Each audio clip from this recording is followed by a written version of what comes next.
Bonjour, bonjour, j'espère que vous allez bien. Moi, je vais super bien, comme d'habitude. N'oubliez pas de partager, de liker et de vous abonner. Surtout, mettez le pouce en l'air parce que je sais que ça ne vous coûte rien du tout pour encourager les histoires d'en commun.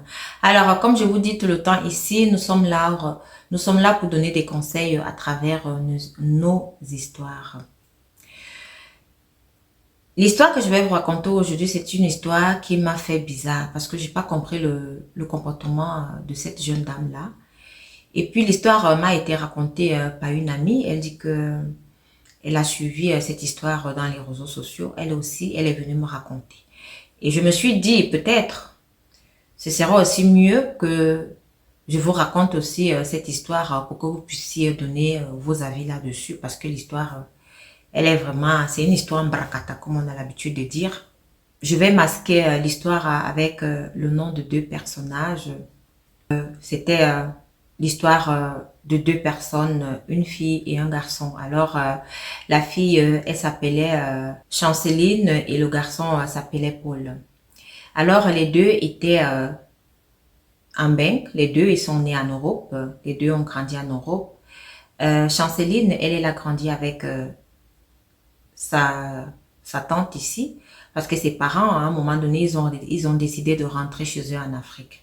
Ils ont donc laissé leur fille ici en se disant que non, il faudrait que notre fille ait la chance de faire ses études ici en Europe. C'est alors qu'elle est donc restée avec sa tante. Elle faisait ses études et elle est allée à l'université et tout. Et pendant ce temps, avant même qu'elle ne parte à l'université, elle avait déjà commencé une relation avec un jeune homme, le jeune homme Paul. Et Paul, lui, il était au lycée, donc c'est là-bas que les deux se sont donc rencontrés. Étant donc au lycée comme ça, Paul aussi, lui, il avait ses parents qui étaient aussi là. À un moment donné, un beau jour, Paul reçoit donc une lettre que non, il doit quitter le territoire et rentrer chez lui. Euh, Chanceline se pose dans la question, dit à Paul comment, qu'est-ce qui se passe, qu'est-ce que tu as fait? Paul ne veut pas lui dire ce qu'il a fait exactement. Il se pourrait qu'il avait fait un truc hyper grave qu'on lui a demandé de quitter le territoire. Et comme il avait ses parents à Mbeng et qu'il habitait chez ses parents, le gars, il est resté chez ses parents, il n'est pas parti. Bon, ses parents aussi ne voulaient pas le laisser partir. C'est comme ça qu'il est donc resté là et il a arrêté l'école parce que il savait bien que s'il allait à l'école, on allait l'attraper. Et vous savez, lorsqu'on attrape quelqu'un ici pour te rapatrier, il faut seulement qu'il t'attrape, on te rapatrie. Donc, même à l'école, c'était dangereux. C'est comme ça que Paul a donc arrêté l'école. Il était donc à la maison chez ses parents. Pendant ce temps-ci, Chanceline, elle a continué ses études. Hein. Elle a fait des études supérieures. Elle a eu un master. Paul, tout le temps, il venait à la maison là où Chanceline habitait avec sa tante. Chaque fois, il venait, chaque fois. Mais sa tante n'aimait pas Paul. Sa tante, tout le temps, regardait Paul d'un certain œil. Et puis, à un moment donné, sa tante n'en pouvait plus garder ça. Elle ne pouvait même plus garder ça pour elle. Elle a appelé sa fille, Chanceline. Elle dit à Chanceline que ton gars, c'est là, moi, je ne l'aime pas. Je ne l'aime pas et puis je n'aime pas lorsqu'il vient ici là. Je ne sais pas ce que tu vas faire avec lui. Toi, tu as fait des études supérieures, donc tu dois te chercher un gars aussi qui est à ta hauteur. C'est comme ça que Chanceline s'est donc fâchée en disant à sa tante que non, mais pourquoi tata me dit ça? Pourquoi elle ne veut pas mon gars? Moi, j'ai mon gars et tout. La tata lui dit que ton gars là, qui est bizarre là, je trouve que le gars là ne te correspond pas. C'est comme ça alors que Chanceline, elle n'écoutait personne et tout. Elle était toujours avec son gars. Après Chanceline, elle est tombée enceinte du gars. Quand elle tombe donc enceinte du gars comme ça, Paul revient, il dit que non, il veut demander la main de Chanceline et faire la dot une fois. Chanceline aussi accepte puisqu'elle se dit que non, c'est son gars, elle aime son gars. Donc quand le gars arrive donc chez la tante, là où Chanceline habitait,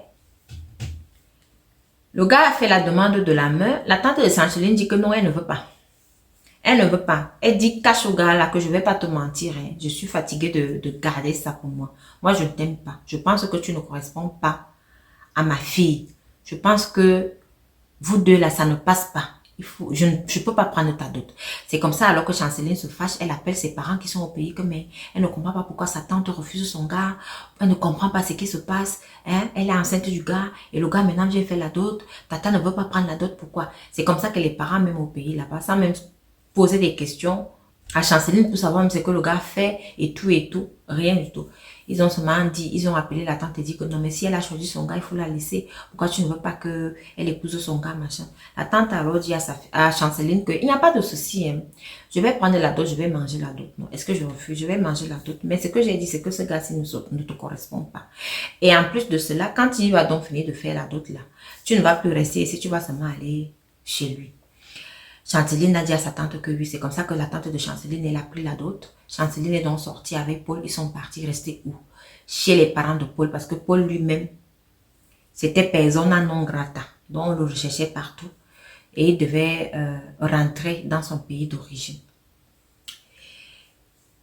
Chanceline est partie rester chez Paul, qui habitait aussi chez son père et sa mère et ses autres frères. Il est arrivé là avec une femme. À un moment donné, son père lui a dit: tu es arrivé avec une femme et qui est enceinte, tu dois te trouver du travail. Est-ce que Paul entendait ça? Paul s'en foutait, il mangeait chez lui, il buvait chez lui, il s'en foutait de tout, donc c'était même pas son problème. Quand son papa lui disait que non, il faut que tu trouves du travail, il faut que tu te... Parce que là maintenant tu as une femme, un enfant, il faut que tu te responsabilises. Lui, il passait son temps à injurer son papa. À un moment donné, son papa, lui, il en avait déjà marre. Il s'est dit que non, je suis ton père, je suis ton géniteur, donc tu peux pas m'injurier de cette façon. Et puis tu vis chez moi, c'est moi qui te nourris. Donc, comme tu t'estimes alors grand, sors d'ici et tu sors avec ta femme. C'est comme ça que Paul et Chanceline se retrouvent dans dehors. Quand ils se retrouvent dans dehors comme ça, Chanceline, elle est toujours enceinte. Elle était obligée d'aller dans les services sociaux là-bas pour présenter sa situation. C'est comme ça que vous savez, en bain, quand on voit une femme enceinte comme ça, là, et elles sont privilégiées, hein, c'est comme ça qu'on l'a donc prise. On lui a donné un appartement. Là-bas, elle a déclaré que non, elle ne connaît même pas qui est le père de l'enfant. Donc, quand elle a déclaré comme ça, on l'a donc prise, on lui a donné un appartement. Donc, chaque mois, elle reçoit de l'argent pour elle et pour entretenir sa grossesse.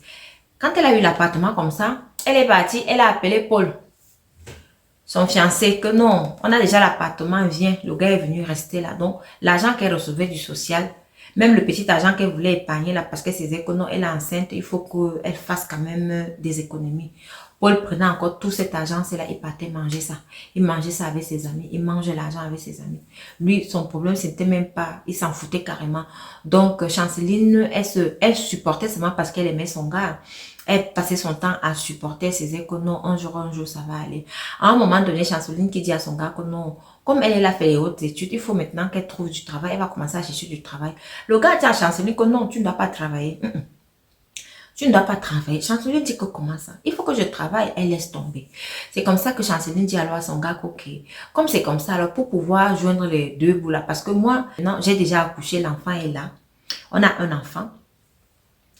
Et puis maintenant, l'argent que le social me donne, ça ne suffit pas parce que toi-même tu es là. Il faut que je cherche du travail. C'est comme ça qu'elle a donc dit à son gars qu'elle va commencer à tresser les gens ici à la maison et elle aura l'argent. C'est comme ça qu'elle a commencé à faire les petites annonces et puis c'est parti de bouche à oreille. Elle a commencé à tresser les gens, on lui donnait de l'argent. Pendant qu'elle tressait les gens comme ça, son mari, c'est, je dis entre guillemets, son fiancé, il restait donc avec l'enfant. Et quand elle finissait de tresser comme ça, c'est son mari qui prenait l'argent. Son mari dit que donne-moi l'argent là ici. Chanceline, elle n'avait pas d'autre choix. Elle prenait seulement l'argent et donnait à son fiancé. Elle dit à son fiancé que mais donne-moi l'argent, c'est pour nous, c'est pour acheter la nourriture et tout. Et tout. Le gars dit que donne-moi l'argent là ici. Elle prend l'argent et donne. C'est comme ça que Chanceline, elle a passé son temps à supporter. Elle est tombée encore enceinte, deuxième grossesse. Elle a même accouché. À un moment donné, elle dit à son gars que non, il faut qu'elle cherche le vrai travail et tout et tout.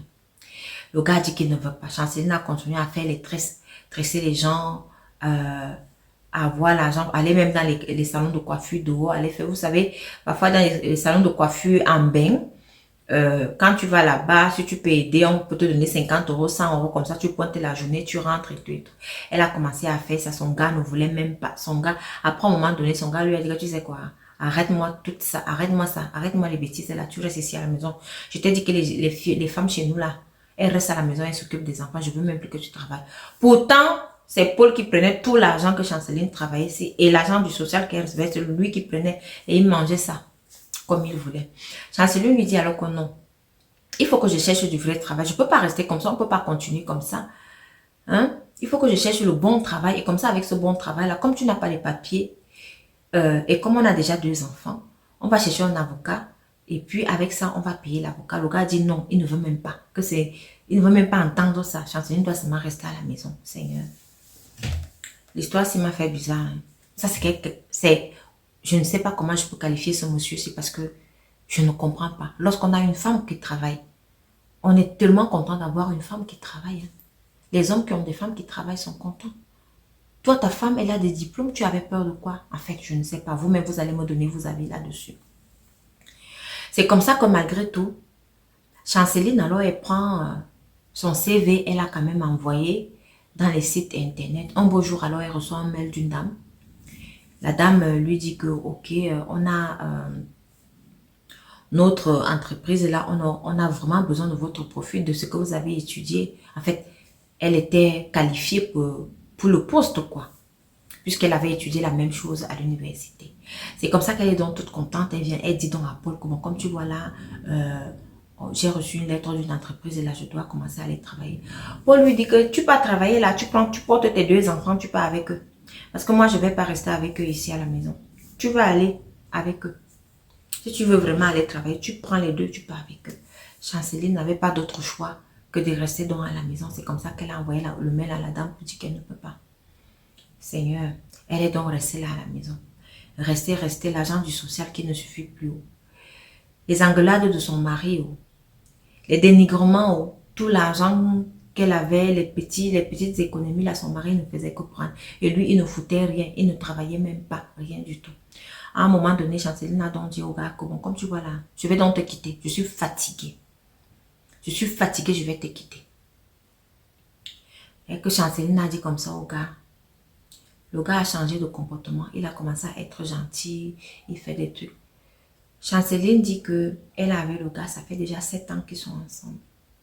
Et ça fait quelques semaines que le gars a changé de comportement. Il est devenu un peu plus doux, il est devenu attentif. Il a dit, vous-même, je suis dépassée par cette histoire-ci là.